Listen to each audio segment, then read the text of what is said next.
வெண்டைக்காய் வச்சு பொரியல், மசால், சாம்பார் இது எல்லாமே கூட பண்ணுவாங்கங்க. நான் வந்து இதை வச்சு இன்னைக்கு புளிக்குழம்பு பண்ணலான்னு இருக்கேன். வாங்க வெண்டைக்காய் புளிக்குழம்பு பண்ணுறது எப்படின்னு பார்க்கலாம். வெண்டைக்காய் 1/4 கிலோ எடுத்து வச்சுருக்கேங்க. இதை பொடிசாக நல்லா கழுவி தொடச்சி கட் பண்ணணும். இது கூட கொஞ்சம் கருவேப்பிலை எடுத்துக்கோங்க.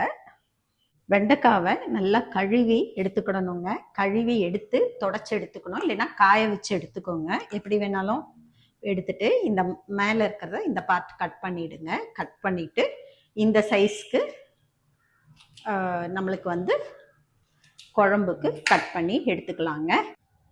பெரிய வெங்காயம் 1 பொடிசாக கட் பண்ணி எடுத்துக்கணும். 2 தக்காளி பொடிசாக கட் பண்ணி எடுத்துக்கணும். 5-6 பல்லு பூண்டு உரித்து எடுத்து வச்சுக்கணும்.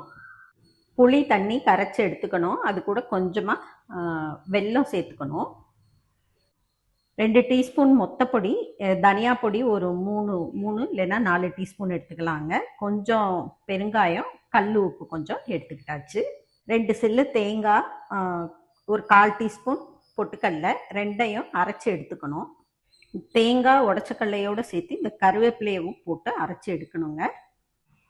தேங்காய், உடச்சக்கல்லை, கருவேப்பிலை இது 3ஐயும் சேர்த்து மிக்சியில் அரைச்சி எடுத்தாச்சுங்க. அடுப்பில் கடாய் வச்சுக்கணுங்க. அதில் ஆயில் போட்டுட்டு இந்த வெண்டைக்காய் கட் பண்ணி வச்ச வெண்டைக்காயை நல்லா வதக்கி எடுக்கணுங்க. இதில் கொஞ்சமாக சால்ட் கூட சேர்த்துட்டு வதக்கலாம். வெண்டைக்காய் வதக்கி எடுத்தாச்சு. எண்ணெய் காஞ்சிருச்சுங்க. கடுகு, உளுந்து, கருவேப்பிலை போட்டுடணும். பொரிஞ்சு வரும்போது வெங்காயத்தை போட்டு வதக்கணுங்க. பொரிஞ்சு வரட்டும். நல்லா பொரிஞ்சு வந்துருச்சுங்க. இப்போ வெங்காயத்தை போட்டு வதக்கிடலாம். வெங்காயம் நல்லா வதங்கிருச்சுங்க. இப்போ இந்த தக்காளி, பூண்டு 2ஐயும் சேர்த்துக்கலாம்.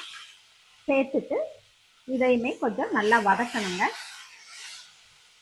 இது கொஞ்சம் வதங்கின உடனே இந்த மொத்தப்பொடி, தனியா பொடி, பெருங்காயம், உப்பு இது எல்லாத்தையும் கூட சேர்த்துட்டு நல்லா வதக்கிடணுங்க. இது வதங்கணும் கொஞ்ச நேரம்.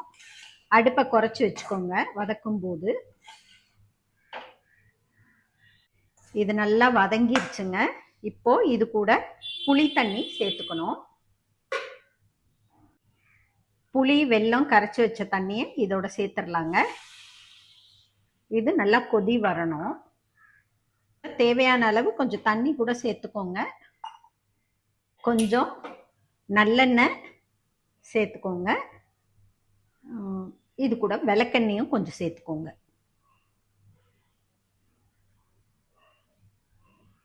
குழம்பு கொதி வந்துருச்சுங்க. இதில் வெண்டைக்காயை சேர்த்துடணும். சேர்த்து நல்லா வேக விடணும். குழம்பு கொதி வந்த பிறகு இது கூட இந்த தேங்காயவும் சேர்த்துடணுங்க. அரைச்சி வச்ச தேங்காயை சேர்த்து நல்லா கலந்து விட்டுருங்க. குழம்பு நல்லா வெந்து வரணும். வெண்டைக்காய் வெந்து வரணும். வெண்டைக்காய் புளிக்குழம்பு ரெடி ஆயிடுச்சுங்க. இது சாதத்துக்கு அவ்வளோ அருமையாக இருக்கும். வெண்பொங்கலுக்கு கூட இது நல்லா சூட் ஆகும். ட்ரை பண்ணி பாருங்கள்.